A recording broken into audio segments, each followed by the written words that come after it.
अस्सलामुअलैकुम स्टूडेंट्स। आज के वीडियो में हम लोग देखेंगे हमारा जो प्रैक्टिकल चल रहा था ओपन ऑफिस कैलसी के बारे में, चैप्टर नंबर 5। ठीक है, तो उसमें आगे बढ़ेंगे, कंटिन्यू करेंगे उसको आगे। अब तो सबसे पहले स्टार्ट करने के लिए हमको यहाँ स्टार्ट मेन्यू में आ जाना है, और स्टार्ट मेन्यू में आने के बाद आपको लिखना है ओपी। अगर लिखोगे आप सिंपल, तो यहाँ पे ओपी से स्टार्ट होने वाले जितने प्रोग्राम्स हैं आपको दिख जाएंगे। यहाँ पे ओपन ऑफिस कैलसी आपको सीधा दिख रहा होगा।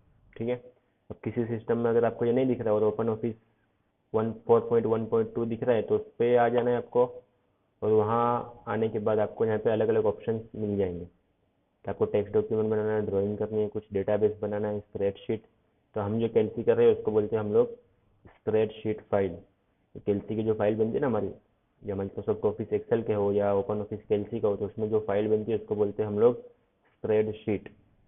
ठीक है, इस पर क्लिक करेंगे तो ये स्प्रेडशीट हमारी जो बना सकते हैं हम, वो फाइल यहाँ पे ओपन हो जाएगी। आप देख सकते हैं यहाँ पे ओपन ऑफिस कैलसी। ठीक है, ये सॉफ्टवेयर ओपन हो गया है। थोड़ा जूम कर लेते हैं इसको। ओके, तो आज की वीडियो में हम लोग देखेंगे कि एक हम एक टेबल बनाएंगे जिसमें स्टैंडर्ड 10 के कुछ स्टूडेंट का उनकी डिटेल हो और उनके कुछ सब्जेक्ट के मार्क्स हो। ठीक है, तो पहली रो जो होती है उसको मैं छोड़ रहा हूँ अभी। वो क्यों छोड़ रहा हूँ वो आगे बताऊंगा मैं। सबसे पहले हम लोग यहाँ पे कॉलम की हेडिंग दे देंगे कि रोल नंबर, उसके बाद नेम, उसके बाद मैथ सब्जेक्ट के मार्क्स आएंगे उनके, साइंस सब्जेक्ट के मार्क्स आएंगे, और यहाँ पे कंप्यूटर सब्जेक्ट के उनके मार्क्स आएंगे। ठीक है, और उसके बाद में हम लोग लेंगे यहाँ पे कि जो 3 सब्जेक्ट हमने लिए, मैथ साइंस कंप्यूटर, उन तीनों सब्जेक्ट के टोटल मार्क्स कितने होंगे स्टूडेंट के। ठीक है, और उसके टोटल परसेंटेज कितने होंगे वो, सॉरी परसेंटेज। ओके, तो पहले मैं आ जाता हूँ यहाँ पे। रोल नंबर की एंट्री करेंगे हम लोग, रोल नंबर 1 2। ठीक है, फिर ऑटो फिल के बारे में मैंने बताया था आपको कि यहाँ पे प्लस का आइकन आएगा जब आपको नीचे ऐसे ड्रैग करना है तो ऑटोमेटिक नंबर सब फिल हो जाएंगे। ठीक है, अब आपको स्टूडेंट के नाम एंटर करने हैं। जैसे कि मैं ले लेता हूँ अभी के एजाज। ठीक है, फिर है कोई एक है फरहान। ओके, फिर एक है कोई अली, कोई एक है शाहिद। ठीक है, और लास्ट में एक है सोहर। मैं अपना ही ले लेता हूँ। ठीक है, ये इतने स्टूडेंट है हमारे पास। अब हमको क्या करना है, 1 बाय 1 सबके मार्क्स एंटर करने हैं मैथ सब्जेक्ट में। जैसे कि 25 मार्क्स की अगर एग्जाम हुई थी तो 25 में से भाई आए इसके 20, 24, 22। ओके, 25 और 20। साइंस सब्जेक्ट के सेम ऐसे एंटर करेंगे हम लोग, 18, 15, 20, 22 और लास्ट में 23। और कंप्यूटर सब्जेक्ट एंटर करेंगे ऐसे ही 25, 15, 22, 21 और 25। ओके, ये हमने सिंपल इतना देख लिया था। थोड़ा इसको जूम आउट कर लेता हूँ मैं, आपको ज़्यादा क्लियर हो जाएगा। ठीक है, अब यहाँ पे हमने क्या किया, यहाँ पे अलग अलग हमने पहले रोल नंबर की एंट्री की है, उसके बाद नेम की एंट्री की है, फिर सब्जेक्ट मैथ्स के मार्क्स, सब्जेक्ट साइंस के मार्क्स, सब्जेक्ट कंप्यूटर के मार्क्स। ठीक है, अब यहाँ पे हमको टोटल लेना है कि 3 सब्जेक्ट 20 + 18 + 25, इन तीनों का प्लस करने के बाद जो आंसर बनेगा वो टोटल यहाँ पे हमको लाना है। कि टोटल मार्क्स में क्या आएगा, 3 सब्जेक्ट के मार्क्स प्लस हो जाएंगे। तो मैंने कहा था कि हम इसके लिए यहाँ पे एक फॉर्मूला अप्लाई करेंगे। हम 25 + 18 + 20, उसका जो आंसर आएगा वो कैलकुलेट करके यहाँ पे नहीं लिखेंगे। फिर सेम 24 + 15 + 15, तो उसका आंसर यहाँ पे हम लोग ऐसे लिखेंगे नहीं। हमको क्या करना है, यहाँ पे फॉर्मूला अप्लाई करना है कि कैलसी ऑटोमेटिक काउंट कर लेगा, कैलसी सॉफ्टवेयर, कि यहाँ पे ये तीनों का प्लस करवाएगा तो इसका आंसर क्या आएगा। इसके लिए मैंने कहा था पिछले वीडियो में, आपको बताया था कि फॉर्मूला की स्टार्टिंग होगी इक्वल टू से। ठीक है, इक्वल टू मतलब क्या होगा, यहाँ पे वो कैलसी बताएगा कि इस सेल में वैल्यू कुछ लेनी है किसी और सेल की। ठीक है, इक्वल टू का मतलब क्या, किसी और सेल की वैल्यू यहाँ पे लेनी है। अब वो कौन से सेल है, तो वो C3 है, D3 है और E3। ठीक है, तो 1 बाय 1 सबको सिलेक्ट करेंगे हम लोग। तो सबसे पहले C3 को हम क्लिक करेंगे। ठीक है, तो यहाँ पे C3 आ गया। अब क्या करना है, C3 में हमको D3 की वैल्यू प्लस करवानी है, तो हम कीबोर्ड से प्लस की दबाएंगे। उसके बाद D3 को करवानी है वैल्यू प्लस, तो D3 पे क्लिक करेंगे तो D3 आ गया यहाँ पे। और D3 में फिर वापस से हमको E3 की जो वैल्यू होगी उसको प्लस करवानी, तो प्लस कीबोर्ड से दबाएंगे और E3 पे हम लोग क्लिक करेंगे।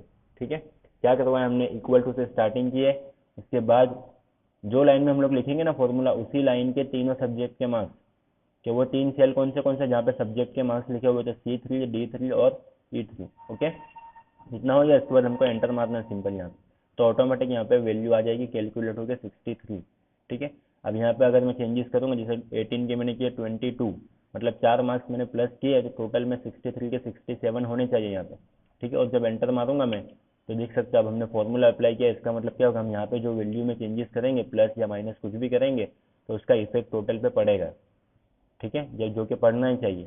अब हमको 5 स्टूडेंट है अगर, तो हमको क्या करना है, सीधे यहाँ से ऑटो फिल का ऑप्शन सिलेक्ट करना है और उसको ऑटोमेटिकली फिल करवाएंगे हम लोग।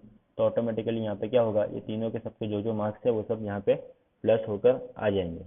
ठीक है, अब मैंने यहाँ पे आपको एक रो छोड़वाया था ऊपर, इसके लिए कि मैं बताया था कि आगे बताऊंगा उसके बारे में। तो पहले जितना हमारा टेबल जा रहा है जहाँ तक, जैसे कि रोल नंबर से लेके परसेंटेज, यानी कि column A to column G। ठीक है, इसको मुझे सिलेक्ट करना है। और अब यहाँ पे एक चीज़ देखना है कि मर्ज सेल करना है। सेल मर्ज मतलब क्या, कि जैसे कि यहाँ पे ये 2 सेल है। ठीक है, ये एक सिंगल सेल, उसके नीचे एक सिंगल सेल, ये दोनों सेल को मुझे एक ही सेल में कन्वर्ट करना है। मुझे क्या करना है, ये दोनों सेलों को एक ही सेल में कन्वर्ट करना है। तो इसको बोलेंगे हम लोग सेल मर्ज करना, cell merge. Okay, cell merge में क्या होगा, मल्टीपल सेल्स को एक ही सेल में कन्वर्ट करेगा। अब यहाँ पे मुझे हेडिंग देना है टेबल के सबसे ऊपर, तो मुझे क्या करना पड़ेगा, ये जितने सेल है, ये सेल, ठीक है, A1 से लेकर G1, इसको मुझे मर्ज करना है। तो यहाँ पे मर्ज का ऑप्शन आपको दिख रहा होगा, आप देख सकते हो यहाँ पे, जैसे ही मैं उस पर लेके आऊँगा वहाँ पे लिखा हुआ आएगा मर्ज सेल्स। जैसे ही मैंने इस पर क्लिक किया, तो जो बीच में जो लाइन थी ना टेबल्स की, वो सब लाइन यहाँ से चली गई। अब मैं जो भी लिखूंगा यहाँ पे, स्टैंडर्ड 10 रिजल्ट, ठीक है, तो वो क्या हो रहा है, एक ही सेल में आएगा। ये पूरा एक ही सेल देख सकते हो आप यहाँ पे। तो ये पूरा सेल कौन सा बनेगा, A1। यहाँ पे जो एक्टिव सेल जो होगा ना आपका, उस सेल का नाम यहाँ पे आपको दिखाएगा। आप देख सकते हो यहाँ पे A1 लिखा हुआ है। जैसे मैं एक्टिव सेल को अभी A4 को बनाऊंगा मैं, तो एक्टिव सेल यहाँ पे दिखाएगा A4। ठीक है, मैं A1 को बनाता हूँ और इसको यहाँ से सेंटर में ले लेता हूँ। और अगर आपको जैसा कि आपको ये जो रो की साइज है उसको बड़ी करनी है अगर, ठीक है, क्योंकि टाइटल आपने दिया हो तो टाइटल कुछ आपको अलग से दिखाना है अगर, तो आपको रो की साइज बड़ी करनी पड़ेगी। मतलब ये जो हाइट है रो की, उसको बड़ी करने के लिए आपको क्या करना है, जो रो की बड़ी करनी है उसके नीचे यहाँ पे लाइन दी है। जैसे कि रो एक मुझे बड़ी करनी है, तो एक और दो के बीच में जो लाइन है ना यहाँ पे, उसको मुझे माउस से ऐसे पकड़ के इसको नीचे खींचना है। ठीक है, आप देख सकते हो ऐसे, इसको सेंटर कर देंगे यहाँ से हम लोग। ओके, तो ये रो हमको क्या करना होता है, इसे बड़ी या छोटी आपको करनी होता है अपने हिसाब से इसको। अब ये टाइटल है तो हमको टाइटल को कुछ अलग से दिखाना है, तो हम इसको क्या करेंगे, यहाँ से बोल्ड मतलब डार्क करेंगे और इसकी साइज थोड़ी हम बड़ी कर देंगे। ओके, ये हो गया हमारा टाइटल देने के लिए सेल मर्ज करना। अब परसेंटेज देना है हमको, कि परसेंटेज किस पे निकलेंगे, टोटल मार्क्स के ऊपर निकलेंगे। ठीक है, टोटल मार्क्स, और जो टोटल कितने मार्क्स की एग्जाम हुई थी, 25 प्लस 25 प्लस 25, यानी कि 75 मार्क्स की एग्जाम हुई थी। और 75 में से एजाज के 67 मार्क्स आए। ठीक है, प्रधान के 54 आए, ऐसे 75 में से 67, तो उसके परसेंटेज मुझे निकालने, तो मैं क्या करूँगा, एक और फॉर्मूला अप्लाई करूँगा। तो फॉर्मूला मैंने कहा था स्टार्टिंग होगी इक्वल टू से। ठीक है, अब यहाँ पे जो वैल्यू लेनी है, अब वो क्या करना है मुझे, फॉर्मूला कौन सा बनता है इसके लिए, कि मुझे अगर कोई परसेंटेज निकालना है किसी स्टूडेंट का, तो मैं क्या करूँगा, जितने टोटल मार्क्स है ना उसके, टोटल मार्क्स जो स्टूडेंट ने स्कोर किए टोटल मार्क्स, उसको गुणिया हम क्या करेंगे, ज़रूर 100 से करेंगे, और डिवाइड बाई जो टोटल मार्क्स की, जितने मार्क्स की एग्जाम हुई थी, total exam marks. Okay, total exam marks, यह फॉर्मूला बनता है परसेंटेज काउंट करने के। सबसे पहले टोटल मार्क्स मतलब 67 गुणिया 100 भागिया 75 मार्क्स की जो टोटल एग्जाम हुई थी, वो क्या बनेगा फॉर्मूला, पहले टोटल मार्क्स यानी जितने स्टूडेंट ने स्कोर किए वो 67 गुणिया 100 भागिया 75। 75 क्यों, क्योंकि 3 सब्जेक्ट में, तीनों में 25-25 मार्क्स की एग्जाम हुई थी, 25 प्लस 25 प्लस 25, तो 75 में से एजाज क्या है, 67। ठीक है, तो ये हो गया हमारा फॉर्मूला रेडी। तब फॉर्मूला रेडी हो गया हमारा, तब हमको क्या करना है, इक्वल टू से स्टार्टिंग करेंगे तो पहले टोटल मार्क्स जो सेल है, टोटल मार्क्स का सेल कौन सा है, एजाज के लिए, तो वो ये है F3। इसको सिलेक्ट करेंगे, फिर गुणिया 100 करेंगे इसको हम, ओके। और फिर डिवाइड की जो सिंबल है कीबोर्ड पे, भाग्य की साइन जिसको कहेंगे हम लोग गुजराती में, और भाग्य जितने टोटल मार्क्स के एग्जाम हुई है 75, तो हम कीबोर्ड से 75 इसको लिख देंगे यहाँ, और एंटर मारेंगे हम लोग। तो आप देख सकते हो यहाँ पे आपको 89.33 उसके परसेंटेज आपको दिखा रहा है, ओके।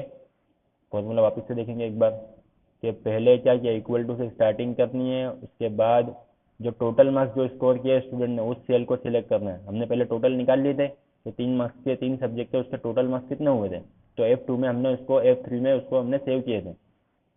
अब सेव करने के बाद क्या किया, इक्वल टू टोटल मार्क्स पहले लेने हैं, उसमें गुणिया 100 करने हैं उसमें, और उसको डिवाइड बाई 75 करने हैं। तो गुणिया 100 ये तो क्या फॉर्मूला में सीधा सीधा अप्लाई होता है, क्योंकि टका जो निकलता है आपके वो परसेंटेज 100 के ऊपर निकलते हैं, ठीक है। और 75 क्यों लिया, 75 टोटल मार्क्स की एग्जाम जितनी हुई थी, तो तीनों सब्जेक्ट में 25-25 मार्क्स की एग्जाम हुई थी, 75 मार्क्स की टोटल, तो वो 75 यहाँ पे हमने लिया है। इसको एंटर मारेंगे हम लोग तो 89.33 उसका परसेंटेज निकल जाएगा। सेम इसको ऑटो फिल करेंगे हम लोग, जैसे हमने टोटल के लिए, रोल नंबर के लिए किया था। तो आप देख सकते हो सबके परसेंटेज यहाँ पे ऐसे आ रहे, 89.33, 72, 85, 90 और 90, ओके। तो ये हो गया कि परसेंटेज के लिए फॉर्मूला जो हमको अप्लाई करना है वो कैसे अप्लाई करना है, ठीक है। और सेल मर्ज, आज के वीडियो में जो हमने अलग चीज़ देखे वो है सेल मर्ज करना है एक तो, और उसके बाद क्या करना है, एक तो परसेंटेज निकालना। अब इसको हम सेंटर में ले लेते हैं सबको, कि जो टेबल में जो डेटा आ रहा है वो यहाँ से राइट साइड में आ रहा है, यहाँ से लेफ्ट साइड पे जा रहा है, ठीक है। तो हम सबको सेंटर में लेना है, तो हम पहले जितना डेटा है उतना सिलेक्ट करेंगे, और उसके बाद यहाँ पे हमको क्लिक करना है। आप देख सकते हो अलाइन सेंटर, ओके। इस पर जैसे ही आप क्लिक करोगे तो जितना डेटा है सब टेबल के सेंटर में आ जाएगा, रोल नंबर हो चाहे नेम हो या सब्जेक्ट के मार्क्स या टोटल मार्क्स है, ओके। तो आई होप कि आपको समझ में आ गया होगा सेल मर्ज कैसे करना। सेल मर्ज करने के लिए कुछ नहीं करना, जैसा कि अभी हमने यहाँ पे एक लाइन मर्ज की, अब कॉलम के सेल मर्ज करेंगे हम लोग, तो यहाँ पे जितने मर्ज करने उतने हमको सिलेक्ट करने, 2 करने अगर, तो यहाँ पे क्लिक करना है आपको।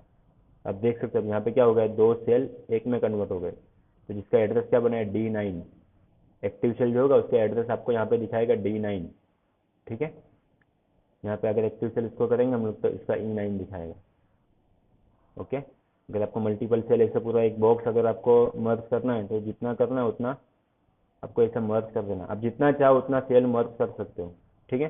उसमें कोई लिमिट नहीं है आपके लिए, आपको जैसा यूज़ करना है सेल मर्ज करने के लिए आप उसको ऐसे यूज़ कर सकते हो। अगर मर्ज करना हटाना है आपको, जो मर्ज किया था आपने ऐसे, ठीक है, उसको वापस से पहले जैसी कंडीशन में लाना है तो उसको सिलेक्ट करना है, और वापस से यहाँ पे आपको क्लिक करना है सेल मर्ज के लिए, तो वो अनमर्ज हो जाएंगे, अनमर्ज ऐसे हो जाएंगे, ठीक है। तो आज की वीडियो में इतना ही। आगे बढ़ेंगे अगले वीडियो में कि कलर बैकग्राउंड में कैसे सेट करना होगा, या अलग अलग फॉर्मेटिंग जो निकलेगी, फ़ॉन्ट की साइज़, फ़ॉन्ट की कलर, फ़ॉन्ट के बैकग्राउंड में कोई सेट करना है अगर, और फ़ॉन्ट की स्टाइल कुछ चेंज करनी है, तो वो सब चीज़ें अगले वीडियो में हम लोग देखेंगे, ओके। आई होप कि आपको समझ में आ गया होगा पूरा वीडियो। आपको कोई डाउट है इस चैप्टर में या कुछ समझ में नहीं आ रहा है प्रैक्टिकली थियोरिकली, तो आप मुझसे भी कॉन्टैक्ट कर सकते हो, फ़ोन पे भी, व्हाट्सएप के जरिए भी, ओके। मिलते हैं अगले वीडियो में।